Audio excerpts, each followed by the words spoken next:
নমস্কার বন্ধুরা, welcome to Jhunam কুকে আপনাদের সবাইকে আবারও স্বাগত জানাই। চলে এসেছি বন্ধুরা আবারও আপনাদের সাথে নতুন একটি রেসিপির ভিডিও শেয়ার করতে। আজকে শেয়ার করব রাতের খাবার রেসিপি। গমের আটা এবং মিষ্টি কুমড়ো দিয়ে বানাবো। ভীষণই মজার একটি রেসিপি বানিয়ে শেয়ার করব, তাই পুরো রেসিপিটা দেখার জন্য অনুরোধ রইল। ছোট থেকে বড় কিন্তু সবাই ভীষণ পছন্দ করবে। একটা দুটো খেলে কিন্তু মন ভরবে না। কিভাবে বানাবো সেটাই আপনাদের সাথে শেয়ার করব। চলুন তাহলে দেরি না করে শুরু করি। এখানে গ্যাসের চুলা অন করে কড়াই বসিয়ে দিয়েছি। তারপরে কড়াইয়ের মধ্যে আমি 1 গ্লাস মতন জল দিয়েছি। এবার দিয়েছি মিষ্টি কুমড়ো, 250 গ্রাম মতন মিষ্টি কুমড়ো খোসা ছাড়িয়ে আমি কেটে নিয়েছি কাঁচা কুমড়ো। তারপর খুব ভালো করে এটাকে ফুটিয়ে নেব। ফুটানোর জন্য সামান্য পরিমাণে লবণ দেবো, তাহলে ভালোভাবে সিদ্ধ হয়ে যাবে। ভালো করে আমি নেড়ে নিয়েছি, তারপর এটাকে সিদ্ধ করে নেব। আজকের রেসিপিটা ছোট থেকে বড় সবাই কিন্তু ভীষণ পছন্দ করবে। একটা দুটো খেলে মন ভরবে না, একটা খেলে আর একটা খেতে ইচ্ছে করবে। এবার এটা ভালো করে ফুটে উঠেছে, ঢাকনা চাপা দিয়ে আমি সিদ্ধ করে নেব পুরোপুরিভাবে কুমড়োটাকে। নতুন বন্ধু যারা আছেন এখনও চ্যানেলটিকে সাবস্ক্রাইব না করে থাকলে অবশ্যই সাবস্ক্রাইব করে পাশে থাকবেন আমার শেয়ার করা নতুন নতুন রেসিপির ভিডিও দেখতে চাইলে। তার সাথে যেসব বন্ধুরা আমার এই ছোটো চ্যানেলটিকে সাবস্ক্রাইব করে পাশে আছেন তাদেরকে জানাই অসংখ্য ধন্যবাদ। এভাবে সঙ্গে থাকুন এবং পাশে থাকুন। এবার কুমড়োটা পুরোপুরিভাবে সিদ্ধ করে নিয়েছি। তারপরে আমি একটা ছাকনার মাধ্যমে ভালো করে জল ঝরিয়ে নেব। জল ঝরিয়ে একটা থালার মধ্যে রেখে দেব। এর আগে মিষ্টি কুমড়ো এবং গমের আটা দিয়ে রাতের এই মজার খাবারটি বানিয়ে না থাকলে অবশ্যই একদিন বানিয়ে দেখবেন, আশা করছি ভালো লাগবে। সমস্ত কুমড়োটা ভালো করে সিদ্ধ করে নিতে হবে। পুরোপুরিভাবে সিদ্ধ হয়ে যাওয়ার পরেই আমি কুমড়ো ফুটন্ত জল থেকে তুলে নেব। আর গমের আটা দিয়ে মিষ্টি কুমড়োর এই রেসিপিটা খেতে কিন্তু দারুণ হয়েছিল। আমার বাড়ির সবাই কিন্তু ভীষণ পছন্দ করেছিল। এখানে একটা থালা নিয়েছি, থালার মধ্যে জলটা ঝরিয়ে আমি দিয়ে নেব। তারপর ভালো করে ঠান্ডা করে নেব। প্রায় 4-5 মিনিট পর আমি একটা গ্লাসের সাহায্যে মেখে নিচ্ছি।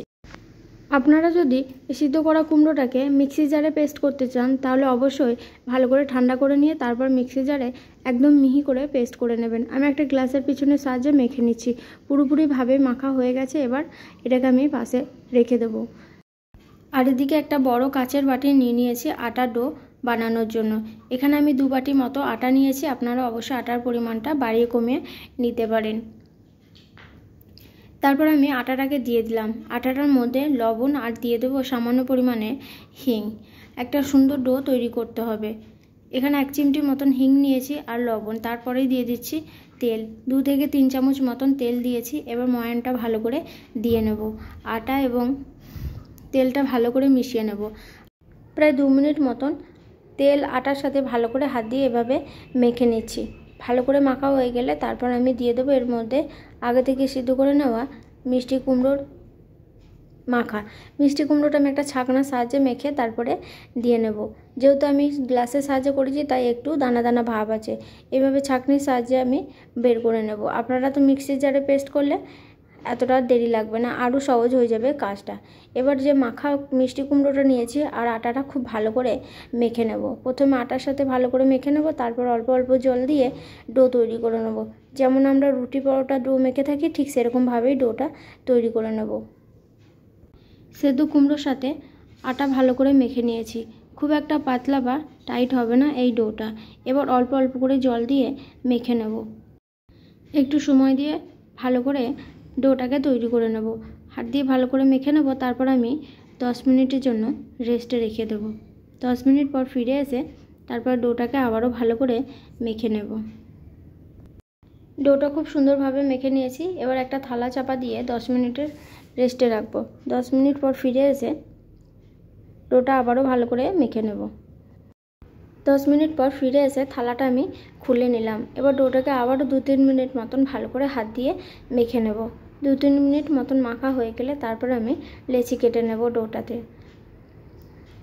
এবার যেমন আমরা রুটি বেলতে লেচি কেটে থাকি ঠিক সেরকমই লেচি কেটে নিয়ে এরকমভাবে হাত দিয়ে গোল করে নেব।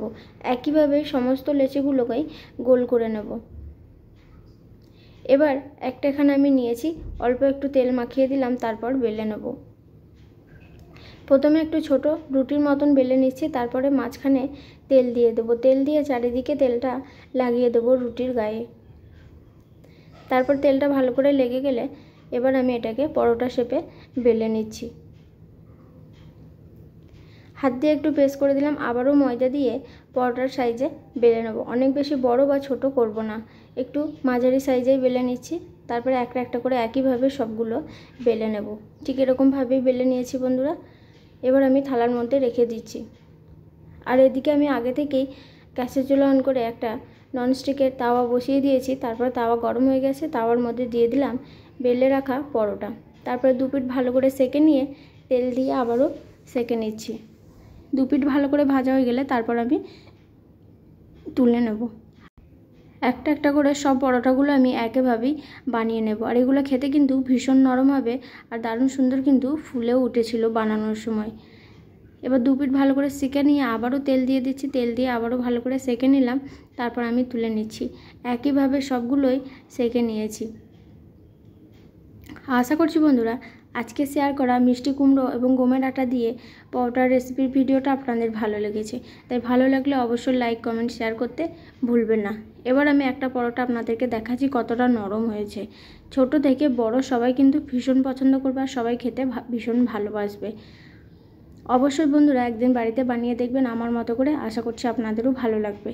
তাই আজকের মতন এখানেই শেষ করছি। দেখা হবে পরবর্তী আবার কোনো রেসিপির ভিডিওতে। ততক্ষণ সবাই সুস্থ থাকুন, ভালো থাকুন। শেষ পর্যন্ত ভিডিওটা দেখার জন্য অসংখ্য ধন্যবাদ।